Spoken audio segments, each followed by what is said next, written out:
Hey everybody, time to do another Doodlebud episode. Today is going to be a little different. Of course, I'll talk about some pens a little bit, but this will be more of a sort of behind the scenes, what I have going on. I have some stuff for review, projects I'm working on, have some collabs, and just some pens I'm currently in love with too. Anyways, let's get to it. Got a lot of material to cover. So first up, I was sent another laser system. This one came to me from Creality. This is their new Falcon 2. 22 watt laser, all sorts of cool stuff. This thing went together great. I'm just finishing up the video for that, but check out some cool stuff this can do. So this is stainless steel, and when you hit it with the laser, the heat will put a little oxide layer and color it just like I'm doing on titanium. But I tried doing this with the titanium. It didn't work out so great, but I did a little color gradient here, so I'm starting to get some colors. I'm refining. But yeah, maybe I can do a stainless steel pen like this. And that's why I ordered this chunk of stainless steel tubing. So I'll see if this will work out on there too. Next thing I ordered is this DC power supply. This goes up to 160 volts. It's all in Chinese. So I have a separate video. Went through this and how I'm setting it up to show you a cool new thing with the titanium. Using that DC power supply, I can more accurately control the colors, and I can start to get these types of green and aqua colors that I just can't get through flame.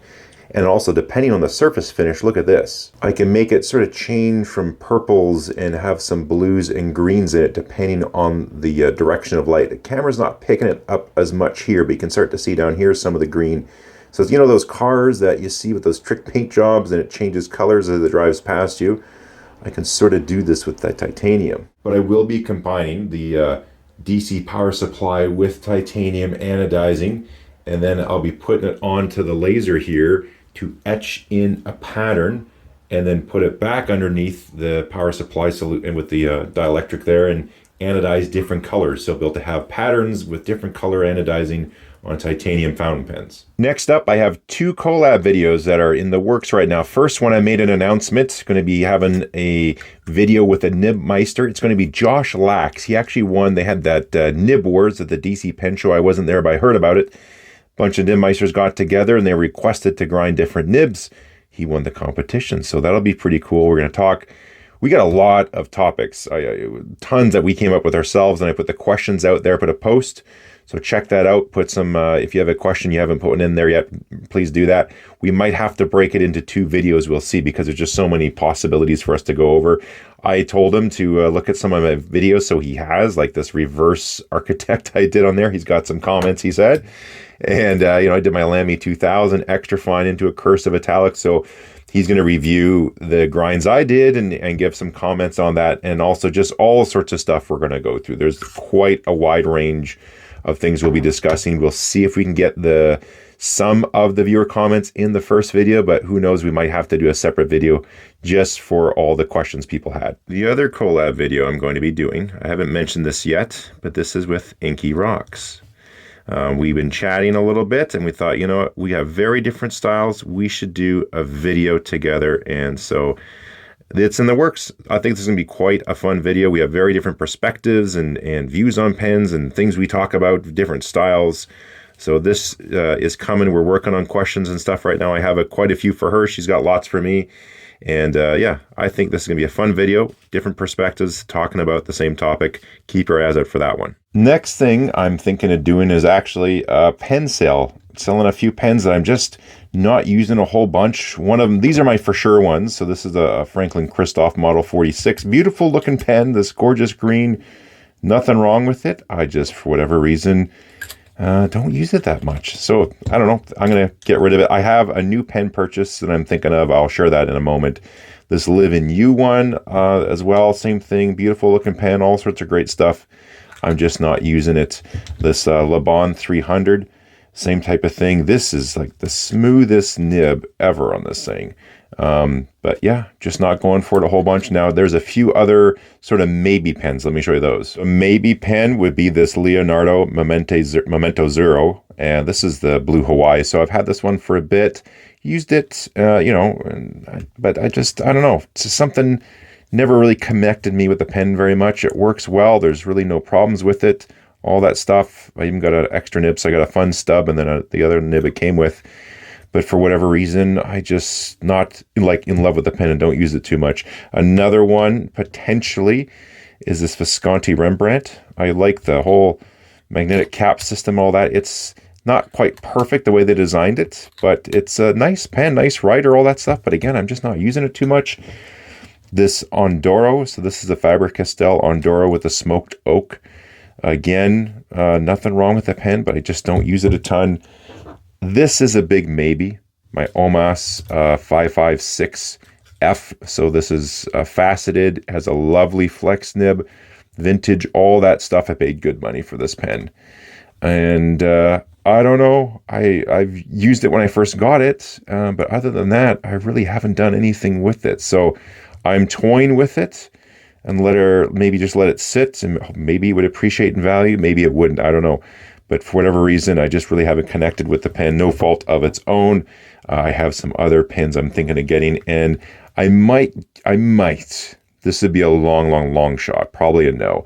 I might sell my M805 to get an M1000. But I do love the look of this pen. I got the two-tone nib on this one, and it writes really well. I've had zero issues with this pen, and it looks gorgeous. So that's a big time, maybe, probably a no. But I'd be open to getting an M1000. They look, especially if I can get the M1005. What is it? The gray stripe one, the Stresemann. That one looks beautiful. If not a green stripe, it would be so nice if they had the M1000s with more colors. Like, what would it take? Just to make a few barrels in blue and some. It's not that big of an ask. Man, could they please do that? If they made the M1000. The M1005 with the blue, like, everyone would buy it. There's no doubt. So I don't know why they don't do that. This pen just caught my eye. I would show you real quick. This is the one I hit with the laser. I kind of messed it up a little bit, but then I wanted to play with the grip because it is a stainless steel grip, but I found it too slick. And I hit it with the laser to improve the texture, which it did. But again, I screwed up again. So I'm probably going to have to sand this down, and I have some ideas for better texturing and stuff too. But yeah, especially with that new laser, a little bit more higher power. So I'll probably play around with how to put some better texture on this grip here with the laser setup. For those that are wondering, that is a Namasu Horizon fountain pen. A couple more maybes over here for sale would be my Pilot 912 with the FA nib, and this even has the upgraded ebonite feed, this 3-slit feed from was it Flex Nib Factory, something like that, whatever they call it. They sell the aftermarket feeds.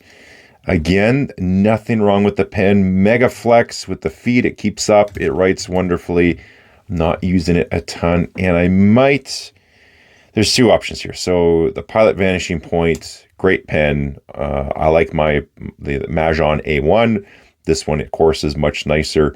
I like the look of it, everything. I thought I would order the medium nib just to make the line width a little bit different, a little bit wider. But as I showed in a recent video, the medium on this thing is significantly larger than the fine. So it just doesn't suit my style. So I have a couple choices. I could sell this nib unit, which has barely been used, for someone else who's looking for a fine, and do a swap that way. So I might do that and get a fine in here instead of the medium. It just doesn't suit my style. It writes wonderfully, but not my style. Or I could grind it, maybe put an interesting little grind on there. Who knows? So that's an option as well. Or just sell the pen altogether and get something different. As far as new pens coming in for review, I have some stuff coming. I got a Lamy pen coming in.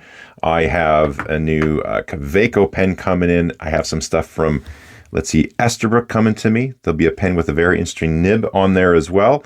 Also, we'll have some stuff from Enso and some stuff from Gravitas as well. And now on to some pens I've really been digging lately, been using quite a bit of. Let's roll through these. So I just showed you a moment ago my Pelikan M805, extra fine, two-tone nib. Love this pen. Piston filler, looks super classy, writes wonderfully. Extra fine nib, nothing too incredible about it. It's nice and smooth. Wetness is bang on, but no crazy action or sensation. It's a reasonably stiff nib, but a very reliable pen. Of course, my Visconti Homo Sapien Bronze Age.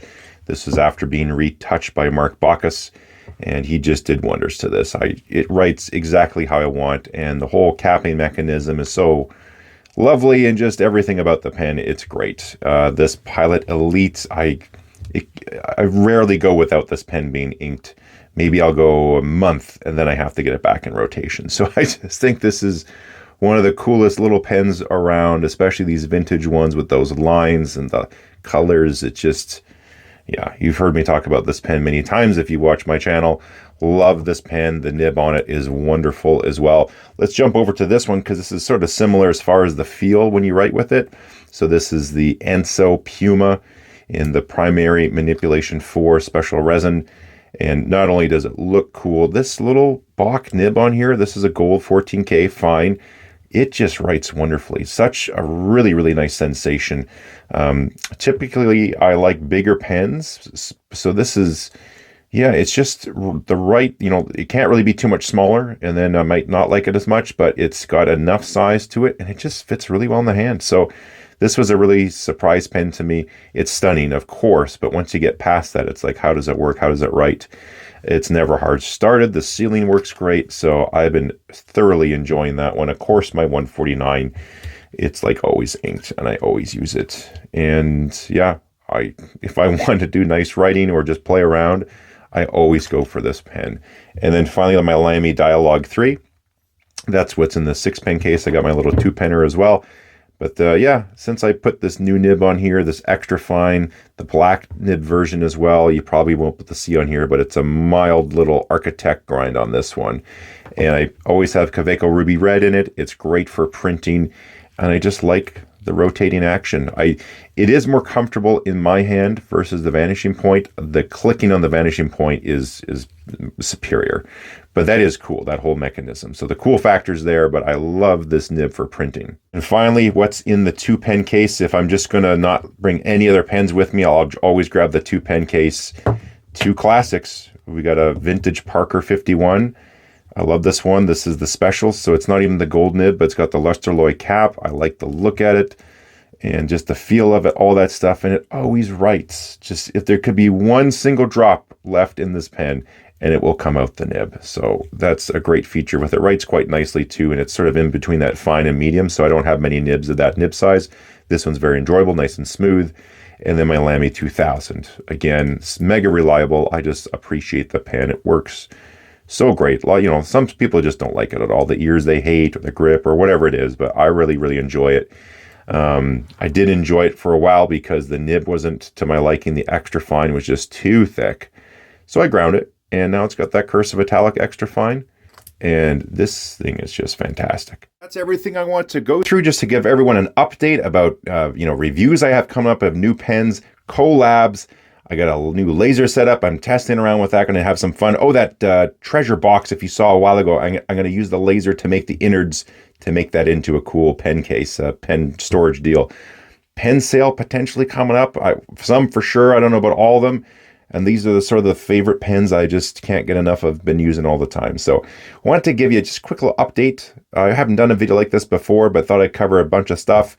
And we'll leave it there. Again, as you can tell, I got a lot of stuff coming through the pipe. I just been mega busy, but wanted to give you a quick little update what I have going on. So we'll leave it there. We'll talk to you guys soon.